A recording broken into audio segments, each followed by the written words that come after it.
सायंकाळचे 5 वाजले होते. आकाशात काळे ढग दाटून आले होते. वारं सुटलं होतं आणि पावसाच्या पहिल्या सरी पडण्याआधीच रस्त्यावरची माणसं घाईघाईने घराकडे निघाली होती. शहराच्या मध्यभागी असलेल्या एका जुन्या 2 मजली घराच्या गेटसमोर एक टॅक्सी येऊन थांबली. टॅक्सीतून एक तरुणी खाली उतरली. तिच्या हातात 2 पिशव्या होत्या. चेहऱ्यावर थकवा होता, पण डोळ्यात मात्र समाधान दिसत होतं. ती होती सायली. दिवसभर एका बुटीकमध्ये फ्रीलान्स डिझाईनचं काम करून ती घरी परतली होती. तिने गेट उघडलं, चप्पल काढली आणि घरात पाऊल टाकलं. आत शिरताच तिला वातावरण काहीसं वेगळं जाणवलं. हॉलमध्ये सासू शैलजा हाताची घडी घालून बसली होती. समोर काही कागद ठेवले होते. सासरे माधवराव शांतपणे खिडकीबाहेर पाहत होते. समीर ऑफिसमधून नुकताच आला होता, पण तोही आज नेहमीसारखा तिच्याकडे हसून पाहिला नाही. सायलीने हलक्या आवाजात विचारलं, आई, चहा करू का? शैलजा तिच्याकडे पाहत म्हणाली, आधी इकडे ये, बोलायचं आहे. सायलीच्या मनात क्षणभर धडधड वाढली. तिने पिशव्या बाजूला ठेवल्या आणि समोर येऊन उभी राहिली. काय झालं? ती शांतपणे म्हणाली. शैलजाने टेबलावरचे कागद तिच्यासमोर ढकलले. हे बघ. सायलीने कागद उघडून पाहिले. ते घराच्या कर्जाचे हप्ते आणि बँकेच्या नोटिसा होत्या. ती काही क्षण शांत राहिली. हे मला का दाखवताय? तिने विचारलं. शैलजा लगेच म्हणाली, कारण या घरात कमावणारा एकच आहे, माझा मुलगा, आणि त्याच्या पगारावर आता हे घर चालत नाही. सायलीने समीरकडे पाहिलं. तो खाली मान घालून बसला होता. मीही काम करतेय, सायली हळू आवाजात म्हणाली. शैलजा मोठ्याने हसली. काम? महिन्याला 10-12 हजार मिळवणं म्हणजे काम झालं का? त्याला उद्योग म्हणतात, संसार नाही. त्या शब्दाने सायलीच्या मनाला खोल जखम झाली. ती गेल्या वर्षभरापासून दिवस रात्र मेहनत करत होती. घरातील सगळी कामं करून ती शिवणकाम, डिझाईन आणि ऑनलाईन ऑर्डर्स पूर्ण करत होती. अजून व्यवसाय मोठा झाला नव्हता, पण हळूहळू ग्राहक वाढत होते. प्रत्येक महिन्यात मिळणारा पैसा ती घरातच देत होती. तरी तिच्या मेहनतीला किंमत नव्हती. मी अजून प्रयत्न करतेय, ती शांतपणे म्हणाली. प्रयत्नाने पोट भरत नाही, शैलजा कठोर आवाजात म्हणाली. माझ्या मुलाचं आयुष्य तुझ्यामुळे अडलं आहे. सायलीने पुन्हा समीरकडे पाहिलं. तिला वाटलं तो काहीतरी बोलेल, किमान एवढं तरी म्हणेल की आई, सायली प्रयत्न करते आहे. पण समीरने एक शब्दही उच्चारला नाही. त्याच्या त्या शांततेने सायलीचं मन आणखी तुटलं. तिने विषय बदलण्यासाठी विचारलं, मी चहा करते. नको, शैलजा म्हणाली. आधी माझं ऐक. घरात पुन्हा शांतता पसरली. बाहेर पावसाला सुरुवात झाली होती. पावसाच्या थेंबांचा आवाज आणि घरातील तणाव एकमेकात मिसळला होता. काही क्षणाने सासरे माधवराव बोलले. शैलजा, इतकं कठोर बोलू नकोस. तुम्ही मध्ये पडू नका, शैलजा चिडून म्हणाली. नेहमीच तिची बाजू घेता. माधवराव पुन्हा गप्प बसले. सायलीला त्या घरात पहिल्यांदाच एवढी एकटी वाटत नव्हती. गेल्या 3 वर्षात तिने हा अनुभव अनेकदा घेतला होता. लग्नाच्या पहिल्या काही महिन्यात शैलजा प्रेमाने बोलायची, सगळ्यांसमोर सोनेचं कौतुक करायची. पण सायलीची नोकरी गेल्यानंतर सगळं बदललं. जणू तिची किंमत तिच्या पगाराइतकीच होती. त्या दिवसापासून प्रत्येक गोष्टीत चुका, टोमणे आणि तुलना सुरू झाली. फलाणीची सून बँकेत अधिकारी आहे, अमक्याची सून महिन्याला लाख रुपये कमवते, अशी उदाहरणं रोज ऐकायला मिळायची. सायलीने अनेकदा पुन्हा नोकरी शोधायचा प्रयत्न केला, पण अनुभव असूनही योग्य संधी मिळाली नाही.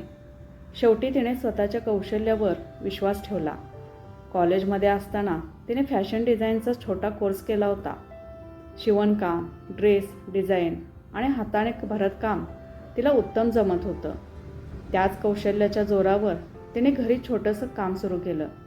सुरुवातीला 2 ग्राहक होते, मग 4 झाले, नंतर 10. सोशल मीडियावर तिच्या डिझाईन्सचे फोटो टाकायला एका मैत्रिणीने मदत केली. हळूहळू शहराबाहेरूनही ऑर्डर्स यायला लागल्या. पण व्यवसाय उभा राहण्यासाठी वेळ लागत होता. तोपर्यंत शैलजाचा संयम संपला होता. उद्या माझ्या मैत्रिणी येणार आहेत, शैलजा म्हणाली. त्यांच्यासमोर मला लाज वाटते. सगळ्यांच्या सुना मोठ्या नोकऱ्या करतात आणि माझी सून घरात बसून कपडे शिवते.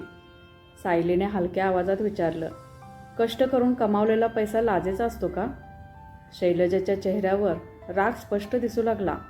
मला शिकवू नकोस, मी आयुष्य पाहिलं आहे. सायलीने उत्तर दिलं नाही. ती शांतपणे स्वयंपाकघरात गेली. गॅसवर चहा ठेवताना तिच्या डोळ्यात पाणी आलं, पण तिने अश्रू पुसले. तिला स्वतःला एक गोष्ट नेहमी आठवायची, रडून प्रश्न सुटत नाहीत, उत्तर मेहनतीत असतं. त्या रात्री सगळे झोपले, पण सायलीच्या खोलीत दिवा सुरू होता. समीर बेडवर पडला होता. बराच वेळ शांतता होती. शेवटी सायलीने विचारलं, तू आज काहीच का बोलला नाहीस? समीरने डोळे मिटलेलेच ठेवले. काय बोललो असतो? सत्य. सत्य म्हणजे? मी प्रयत्न करतेय हे तरी. समीरने दीर्घ श्वास घेतला. आईचा स्वभाव तुला माहिती आहे. सायलीच्या चेहऱ्यावर हलकंसं दुःख स्मित उमटलं. ती बदलणार नाही हे मला माहिती आहे, पण तूही बदललास हे आता मान्य करावं लागेल. समीर काही बोलला नाही. ती रात्र दोघांनी एकाच खोलीत पण दोन वेगळ्या जगात घालवली. पहाटे 4:30ला सायली उठली.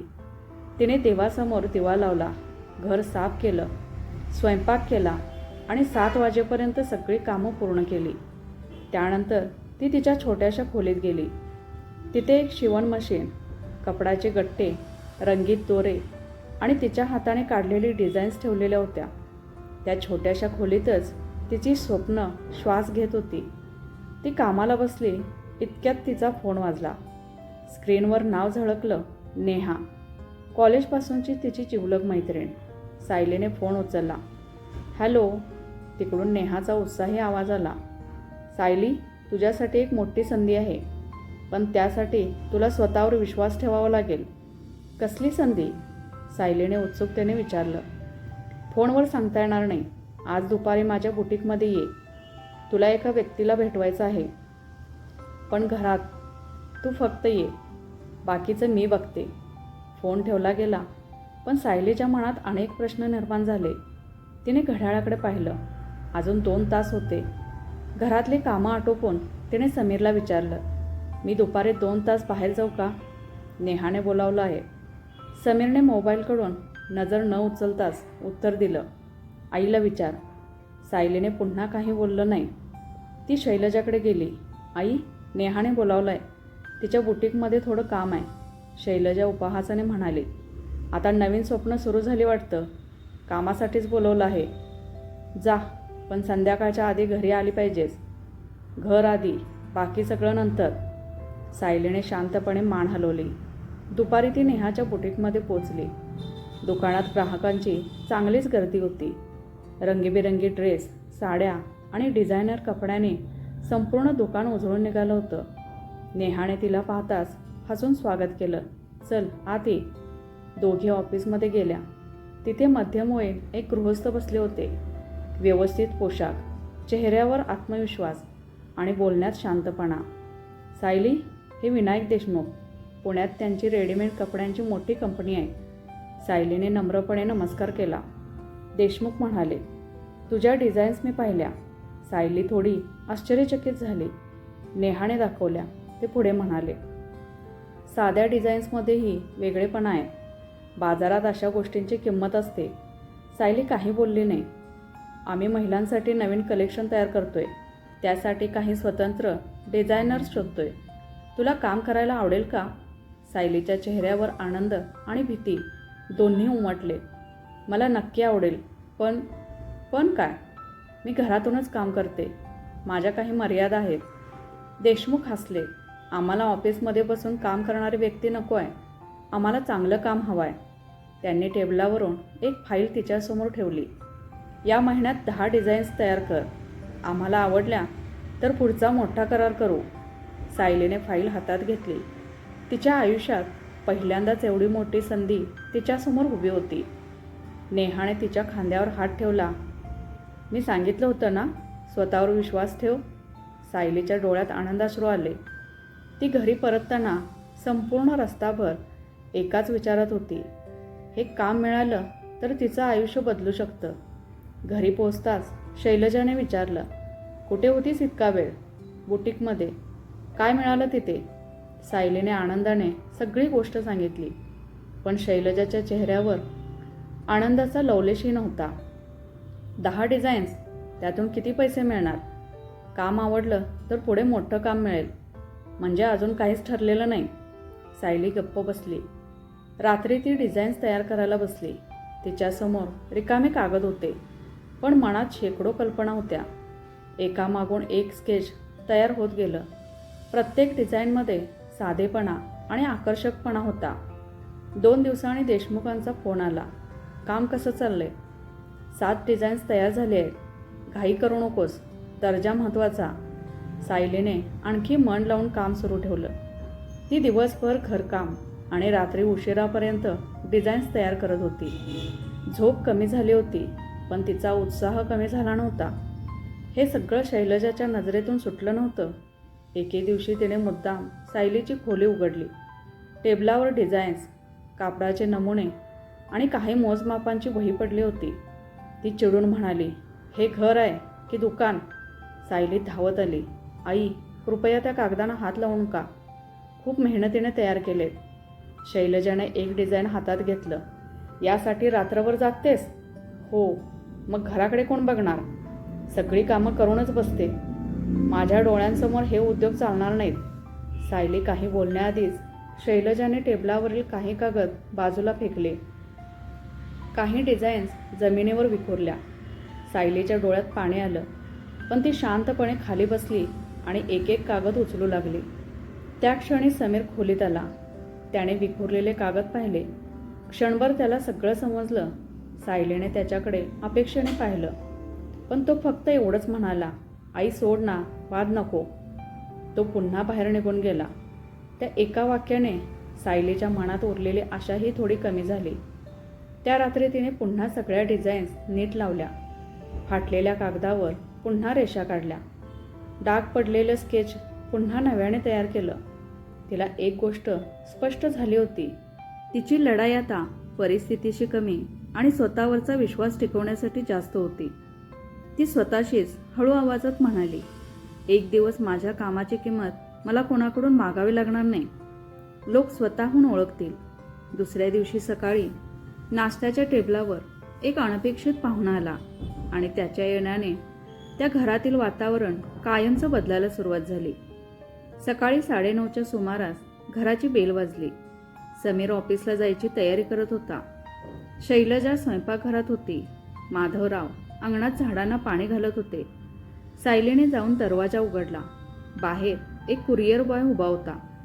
त्याच्या हातात मोठं पार्सल आणि एक लिफाफा होता. सायली, समीर देशपांडे? हो, मीच. तिने सही केली. पार्सल आत आणलं. शैलजा लगेच बाहेर आली. काय आलंय? माहीत नाही. सायलीने लिफाफा उघडला. आत देशमुख कंपनीचं पत्र होतं. त्यात लिहिलं होतं की तिच्या डिझाईन्सची प्राथमिक पाहणी झाली असून अंतिम सादरीकरणासाठी तिला 3 दिवसांनी पुण्यात बोलावण्यात आलं होतं. प्रवासाचा खर्चही कंपनीच देणार होती. सायलीच्या चेहऱ्यावर आनंद फुलला. आई, मला पुण्याला बोलावलं आहे. शैलजाने पत्र तिच्या हातातून घेतलं. 2दा वाचलं आणि उपहासाने म्हणाली, पत्र आलं म्हणजे काम पक्क झालं असं होत नाही. फक्त 1 दिवस जावं लागेल. घर सोडून फिरायला वेळ आहे, पण घरासाठी वेळ नाही. माधवराव पुढे आले. शैलजा, जाऊ दे तिला. अशी संधी रोज येत नाही. तुम्ही गप्प बसा. समीर शांतपणे सगळं ऐकत होता. सायलीने त्याच्याकडे पाहिलं. मी जाऊ का? त्याने काही क्षण विचार केला. जा, पण आईला त्रास होणार नाही याची काळजी घे. सायलीला हे पूर्ण पाठबळ नव्हतं, पण निदान विरोधही नव्हता. तिने मनापासून तयारी सुरू केली. पुढचे 3 दिवस तिने एकही क्षण वाया घालवला नाही. प्रत्येक डिझाईन पुन्हा तपासलं. कापडाचे नमुने नीट लावले. सादरीकरणासाठी छोटंसं फोल्डर तयार केलं. ती निघायच्या आदल्या रात्री शैलजा पुन्हा म्हणाली, इतकी स्वप्न बघू नकोस. पडलीस तर जास्त लागेल. सायलीने फक्त एवढंच उत्तर दिलं. पडण्याची भीती असती तर चालायला शिकले नसते. पहिल्यांदाच तिने शांतपणे पण ठाम उत्तर दिलं होतं. दुसऱ्या दिवशी सकाळी ती पुण्यासाठी निघाली. कंपनीच्या कार्यालयात पोचल्यावर तिच्यासारखे अनेक डिझायनर्स आलेले होते. प्रत्येकाच्या हातात फाईल होती. प्रत्येकाच्या चेहऱ्यावर अपेक्षा होत्या. एकामागून एक सगळ्यांचं सादरीकरण सुरू झालं. सायलेचा क्रमांक आला. तिने तिची डिझाईन्स मांडायला सुरुवात केली. ती प्रत्येक डिझाईन मागची कल्पना समजावून सांगत होती. ग्रामीण आणि आधुनिक शैलीचा सुंदर संगम, कमी किमतीत आकर्षक कपडे आणि सर्वसामान्य महिलांनाही परवडेल अशी रचना. तिच्या प्रत्येक विचारात अनुभव आणि निरीक्षण दिसत होतं. संपूर्ण सादरीकरण संपल्यावर काही क्षण खोलीत शांतता पसरली. देशमुख आणि इतर अधिकाऱ्यांकडे पाहिलं. त्यापैकी एक म्हणाला, या डिझाईन्समध्ये वेगळेपणा आहे. दुसरे म्हणाले, बाजारात चालतील. देशमुख आणि सायलीकडे पाहत विचारलं, जर आम्ही तुला मोठी ऑर्डर दिली तर पूर्ण करू शकशील? सायलीने क्षणभरही न थांबता उत्तर दिलं, एकटीने नाही, पण टीम तयार करून नक्की करू शकते. देशमुखांच्या चेहऱ्यावर समाधान दिसलं. आम्हाला हेच उत्तर अपेक्षित होतं. ते उठले आणि म्हणाले, 2 दिवसांनी निर्णय कळवतो. सायली घरी परतली. त्या 2 दिवसात तिचं मन सतत निकालाकडे लागलं होतं. तिसऱ्या दिवशी दुपारी फोन आला, अभिनंदन सायली, तुझी निवड झाली आहे. तिच्या डोळ्यात आनंदाश्रू आले. पहिल्या टप्प्यात 5 लाख रुपयांची ऑर्डर आहे. काम वेळेत आणि दर्जेदार झालं तर पुढे कायमचा करार करू. सायली काही क्षण बोलू शकली नाही. तिने लगेच समीरला फोन केला. समीर, माझी निवड झाली. खरंच? हो. छान आहे. त्याच्या आवाजात आनंद होता, पण तो नेहमीसारखाच मितभाषी होता. सायलीने घरी येऊन सगळ्यांना ही बातमी सांगितली. माधवराव आनंदाने म्हणाले, वा, खूप छान. पण शैलजा शांतच राहिली. थोड्या वेळाने ती म्हणाली, ऑर्डर मिळाली म्हणजे पैसे हातात आले नाहीत अजून. सायलीने काही उत्तर दिलं नाही. त्या रात्री ती कामाची योजना बनवत बसली. एकटीने एवढं काम शक्य नव्हतं. तिला शिवणकाम करणाऱ्या महिलांची गरज होती. तिच्या डोळ्यासमोर लगेच 2-3 परिचित महिलांचे चेहरे आले, ज्या घरातूनच काम शोधत होत्या. तिने ठरवलं, काम वाढलं तर स्वतःसोबत इतर महिलांनाही रोजगार द्यायचा. दुसऱ्या दिवशी सकाळी ती ही योजना समीरला सांगत होती. तेवढ्यात हॉलमधून शैलजाचा मोठा आवाज आला, सायली, इकडे लगेच ये. ती बाहेर आली. शैलजाच्या हातात काही कागद होते. चेहरा रागाने लाल झाला होता. तिने ते कागद सायलीसमोर फेकले आणि कठोर आवाजात म्हणाली, आज निर्णय होणार आहे. या घरात राहायचं की तुझे उद्योग करायचे. सायलीने खाली पडलेले कागद उचलले. ते घर खर्चाची वही, काही बिलं आणि तिच्या ऑर्डरशी संबंधित वेळापत्रक होतं. शैलजा तिच्याकडे रोखून पाहत म्हणाली, आजपासून या घरात 2च गोष्टींपैकी एक राहील. एक तर हे शिवणकाम आणि व्यवसायाचे उद्योग, नाहीतर तू. सायलीला काही क्षण शब्द सुचले नाहीत. आई, मी घर सोडून कुठे जाऊ ते मला माहीत नाही, पण या घरात माझ्या मनाविरुद्ध काही चालणार नाही. माधवराव लगेच उठले. शैलजा, तू काय बोलतेस याचा विचार तरी कर. मी पूर्ण विचार करूनच बोलतेय. समीर आत आला. काय झालं? शैलजा त्याच्याकडे वळली. आज तू ठरव, आई हवी की बायकोचे उद्योग हवेत. हे ऐकून समीर गोंधळला. त्याने सायलीकडे पाहिलं. तिच्या डोळ्यात भीती नव्हती, पण एक शांत अपेक्षा होती. आयुष्यात पहिल्यांदाच तिला वाटलं, आज तो तिच्यासाठी ठाम उभा राहील. पण समीरने नजर खाली केली. सायली, काही दिवस हे काम थांबवता येईल का? हे ऐकताच तिच्या मनात काहीतरी कायमचं तुटलं. ती हळू आवाजात म्हणाली, म्हणजे माझी स्वप्न थांबू एवढंच ना? समीर गप्प राहिला. शैलजा म्हणाली, ऐकलंस, माझा मुलगाही तेच म्हणतोय. सायलीने एक दीर्घ श्वास घेतला. आई, मी या घरासाठी 3 वर्ष मनापासून जगले. प्रत्येक अपमान गिळला. माझी कमाई कमी आहे म्हणून मी कधी तक्रार केली नाही. पण आज मला माझ्या मेहनतीचा त्याग करायला सांगताय, ते मी करू शकत नाही. शैलजा संतापली. मग हे घर सोड. घरात क्षणभर मृत शांतता पसरली. माधवरावाने समीरकडे पाहिलं. काहीतरी बोल. समीरच्या ओठांवर शब्द आले, पण बाहेर पडले नाहीत. सायलीने त्याच्याकडे शेवटची एक नजर टाकली. त्या नजरेत राग नव्हता, तक्रार नव्हती, फक्त निराशा होती. ती शांतपणे तिच्या खोलीत गेली. कपाट उघडलं. 2 साड्या, काही ड्रेस, तिची डिझाईन्स, शिवणकामाची वही, लॅपटॉप आणि शिवणकामाची काही आवश्यक साधनं एका बॅगेत भरली. तिने कपाटाकडे पुन्हा पाहिलं. या घरात आणलेली प्रत्येक वस्तू तिला आठवत होती. लग्नात मिळालेली फ्रेम, दोघांचा एक फोटो, पहिल्या वाढदिवसाला समीरने दिलेलं छोटंसं घड्याळ. तिने काहीच घेतलं नाही. ती फक्त तिची मेहनत घेऊन बाहेर पडत होती. माधवरावांच्या डोळ्यात पाणी आलं. ते तिच्याजवळ आले आणि म्हणाले, बाळ, मी तुझी माफी मागतो. मी तुला थांबवू शकलो नाही. सायलीने त्यांच्या पायांना हात लावला. बाबा, तुमची चूक नाही. तिने समीरकडे पाहिलं. तो अजूनही तिथेच उभा होता. एक पाऊल पुढे टाकण्याचं धाडस त्याला झालं नाही. सायलीने काहीही न बोलता घराबाहेर पाऊल ठेवलं. त्या क्षणी मुसळधार पाऊस सुरू झाला. तिच्याकडे छत्री नव्हती, पण ती मागे वळून पाहिली नाही. रस्त्यावर येताच तिने नेहाला फोन केला. नेहा. आवाज ऐकताच नेहाला सगळं समजलं. तू कुठे आहेस? सायलीने पत्ता सांगितला. तिथेच थांब, मी 10 मिनिटात येते. नेहा आली आणि तिला थेट तिच्या घरी घेऊन गेली. इथे तू निर्धास्त राहा, आधी स्वतःला सावर. त्या रात्री सायली खूप रडली. पण दुसऱ्या दिवशी सकाळी उठल्यावर तिने आरशात स्वतःकडे पाहिलं आणि एक निर्णय घेतला. आता मागे वळून पाहायचं नाही. तिने देशमुखांना फोन केला. सर, मी पूर्ण वेळ काम करण्यासाठी तयार आहे. देशमुख म्हणाले, मग आजपासून सुरुवात कर. पुढचे दिवस धावपळीचे होते. नेहाने तिच्या बुटीकमधील रिकामी खोली कामासाठी दिली. सायलीने आसपासच्या परिसरातील 5 महिलांना कामावर घेतलं. कोणाचं पतीचं निधन झालं होतं, कोणाचा संसार अडचणीत होता, तर कोणाला घराबाहेर पडता येत नव्हतं. सायलीने त्यांना एकच गोष्ट सांगितली, आपण फक्त कपडे शिवणार नाही, आपला आत्मविश्वासही शिवणार आहोत. सगळ्या महिला मनापासून कामाला लागल्या. सायली स्वतः सकाळपासून रात्रीपर्यंत त्यांच्यासोबत बसायची. प्रत्येक ड्रेस तपासायची, प्रत्येक टाका पाहायची. देशमुखाने दिलेल्या वेळेच्या 2 दिवस आधीच संपूर्ण ऑर्डर तयार झाली. ती माल घेऊन पुण्याला गेली. देशमुखाने गुणवत्ता तपासली, एक एक ड्रेस पाहिला. काही वेळानंतर त्याने हसत हात पुढे केला. अभिनंदन सायली, तू अपेक्षेपेक्षा उत्तम काम केलं आहेस. तिच्या चेहऱ्यावर अनेक महिन्यांनी मनापासून हसू उमटलं. पण तिच्या आयुष्यातील खरी बदलाची सुरुवात अजून व्हायची होती.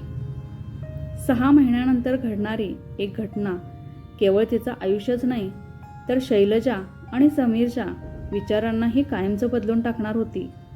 6 महिने कधी संपले हे सायलीलाही कळलं नाही. दिवस रात्र मेहनत, नवीन डिझाईन्स, ग्राहकांच्या भेटी, उत्पादनाची गुणवत्ता आणि वेळेचं काटेकोर पालन यामुळे तिचा छोटासा उद्योग आता एका व्यवस्थित व्यवसायात बदलू लागला होता. देशमुखाने पहिल्या ऑर्डरनंतर दुसरी, तिसरी आणि चौथी ऑर्डरही तिच्याकडे दिली. त्याचबरोबर इतर 2 मोठ्या कपड्यांच्या कंपन्यांनीही तिच्याशी संपर्क साधला. सायलीने कोणत्याही कामात घाई केली नाही. जितकं जमेल तितकंच काम स्वीकारलं, पण प्रत्येक काम उत्तम दर्जाचं केलं. तिच्यासोबत काम करणाऱ्या 5 महिलांची संख्या आता 25वर पोहोचली होती. एका छोट्या भाड्याच्या खोलीऐवजी तिने एक मोठं वर्कशॉप घेतलं. प्रत्येक महिलेला नियमित पगार मिळू लागला. कोणाच्या मुलाचं शिक्षण सुरू झालं, कोणाचं कर्ज फेडलं गेलं, तर कोणाच्या घरात पहिल्यांदाच स्वतःच्या कमाईचा आनंद आला. सायलीला वाटायचं तिचं यश फक्त तिचं नसून या सगळ्या महिलांचं आहे. एके दिवशी देशमुखाने तिला त्यांच्या कार्यालयात बोलावलं. सायली पोहोचल्यावर त्याने तिच्यासमोर काही कागद ठेवले. हे काय आहे सर? आपल्या नवीन कंपनीचे भागीदारीचे कागद. सायली चकित झाली. भागीदारी? हो, आम्ही स्वतंत्र महिलांच्या फॅशन ब्रँडची सुरुवात करतोय. तू फक्त डिझायनर नाहीस, तर या ब्रँडची भागीदार असशील. सायली काही क्षण बोलूच शकली नाही. पण सर, मी? देशमुख हसले. पहिल्यांदा भेटलीस तेव्हा तुझ्यात आत्मविश्वास होता, पण संधी नव्हती. आता संधीही आहे आणि पात्रताही. सायलीने कागदावर सही केली. काही महिन्यात नवीन ब्रँड बाजारात आला. ग्राहकाने त्याला भरभरून प्रतिसाद दिला. ऑनलाईन विक्री झपाट्याने वाढली. कंपनीचा नफा वाढत गेला. वर्षाअखेर आर्थिक हिशोब झाला तेव्हा सायलीच्या नावावर करोडो रुपयांच्या शेअर्सची किंमत उभी राहिली होती. बँक खात्यात मोठी रक्कम होती. स्वतःचं ऑफिस होतं. स्वतःची कार होती, पण तिच्या स्वभावात मात्र अजिबात बदल झाला नव्हता. एका रविवारी सकाळी ती तिच्या वर्कशॉपमध्ये महिलांसोबत बसून नवीन डिझाईन्स पाहत होती. तेवढ्यात तिचा फोन वाजला. स्क्रीनवर अनोळखी नंबर होता. हॅलो, तिकडून हळू आवाज आला. सायली, मी बाबा बोलतोय. माधवरावांचा आवाज ऐकताच ती काही क्षण शांत झाली. बाबा, कसे आहात? त्यांच्या आवाजात नेहमीचा धीर नव्हता. बाळ, समीरचा अपघात झालाय. सायलीच्या हातातून पेन खाली पडलं. काय? जीवाला धोका नाही, पण पायाला गंभीर दुखापत झाली आहे. नोकरीही जाण्याची शक्यता आहे. सायलीच्या डोळ्यांसमोर भूतकाळ झरझर सरकला. घराबाहेर पडतानाचा दिवस, पाऊस, अपमान सगळं आठवलं. तरीही तिने एकच प्रश्न विचारला, कोणत्या हॉस्पिटलमध्ये आहेत? ती लगेच हॉस्पिटलमध्ये पोचली. समीर बेडवर पडला होता. त्याने सायलीला पाहिलं आणि त्याचे डोळे भरून आले. सायली? ती काही बोलली नाही. माधवराव बाहेर आले. बाळ, आम्ही तुला बोलवायचं की नाही याचाच विचार करत होतो. सायली शांतपणे म्हणाली. तुम्ही मला मुलगी मानलं होतं ना, मग फोन करण्यासाठी विचार का केला? माधवरावांच्या डोळ्यात पाणी आलं. तेवढ्यात शैलजा बाहेर आली. 6 महिन्यात ती खूप बदलली होती. चेहऱ्यावरचा अहंकार गायब झाला होता. केस अधिक पांढरे दिसत होते. ती काही क्षण सायलीसमोर उभी राहिली, पण तिच्याकडे पाहण्याचं धाडस तिला होत नव्हतं. शेवटी ती हळू आवाजात म्हणाली, माझ्याशी 2 मिनिटं बोलशील? दोघी हॉस्पिटलच्या कॉरिडॉरमध्ये जाऊन उभ्या राहिल्या. शैलजाच्या डोळ्यात अश्रू होते. मी तुझ्याशी खूप वाईट वागले. सायली शांत होती. मला वाटायचं पैसा फक्त नोकरीत असतो. मेहनतीची किंमत मला कधीच कळली नाही. तिने थरथरत्या हाताने सायलीचा हात धरला. मला माफ कर. सायलीने तिचा हात अलगद धरला. आई, माफी मागून भूतकाळ बदलत नाही, पण भविष्य नक्की बदलू शकतं. शैलजा रडू लागली. समीरला काही दिवसांनी डिस्चार्ज मिळाला. कंपनीने त्याला दीर्घ रजा दिली होती. आर्थिक अडचणी पुन्हा समोर उभ्या राहिल्या. माधवरावांनी घर विकण्याचाही विचार सुरू केला. 2 दिवसांनी त्यांच्या घरी एक कार येऊन थांबली. सायली उतरली. तिने घरात प्रवेश केला. 6 महिन्यांपूर्वी ज्या उंबरठ्यावरून ती अपमानित होऊन बाहेर पडली होती, त्याच उंबरठ्यावर आज ती डोकं वर करून उभी होती. शैलजा तिच्यासमोर आली. सायलीने एक फाईल तिच्या हातात दिली. हे काय आहे? शैलजाने विचारलं. तुमच्या घराच्या कर्जाची पावती. म्हणजे? संपूर्ण कर्ज फेडलं आहे. शैलजा थक्क झाली. पण का? सायली हसली. कारण हे घर माझ्या आठवणींचं आहे, सुडाचं नाही. त्या क्षणी शैलजाला स्वतःच्या प्रत्येक शब्दाची लाज वाटली. सायलीने समीरकडे पाहिलं. समीर तिच्यासमोर येऊन उभा राहिला. मी तुझी साथ दिली नाही. नवरा म्हणून मी हरलो. सायली म्हणाली. काही चुका माफ करता येतात, पण विसरता येत नाहीत. समीरने मान खाली घातली. मी परत ये असं म्हणणार नाही, कारण तो अधिकार मी गमावला आहे. सायली शांतपणे म्हणाली. नातं फक्त प्रेमाने टिकत नाही, योग्य वेळी सोबत उभं राहण्याच्या धैर्याने टिकतं. ती निघायला वळली.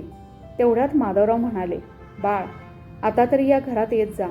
सायली हसली. नक्की येईन बाबा, पण पाहुणे म्हणून नाही, मुलगी म्हणून. ती बाहेर पडली.